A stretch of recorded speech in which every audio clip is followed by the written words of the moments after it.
ডাকসু নির্বাচনে প্রচারণার পঞ্চম দিনে ঢিলে ঢালাভাবে চলছে প্রার্থীদের জনসংযোগ। দিনের শুরুতে প্রার্থীদের উপস্থিতি ছিল কিছুটা কম। তারা মনে করছেন মাত্র ৮টি বুথে বিশ্ববিদ্যালয়ের ৪০,০০০ শিক্ষার্থীর ভোট গ্রহণ চ্যালেঞ্জিং হবে। ওয়ালটন এখন দেশের সীমানা পেরিয়ে পৌঁছে গিয়েছে ৫০টিরও বেশি দেশে। ওয়ালটন, ঘরে ঘরে বিশ্বজুড়ে। তাই বুথ সংখ্যা বাড়ানোর দাবি তাদের।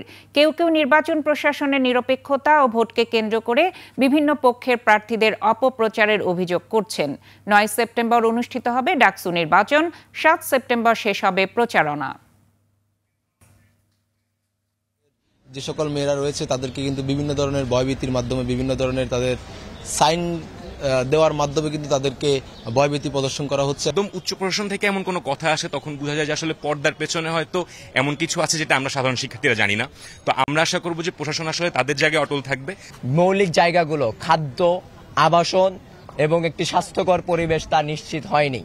সেই চিন্তাগত জায়গা থেকে আমি মনে করেছি আমি এই হলে ভিপি পদপ্রার্থী হওয়া আমার প্রয়োজন এখন।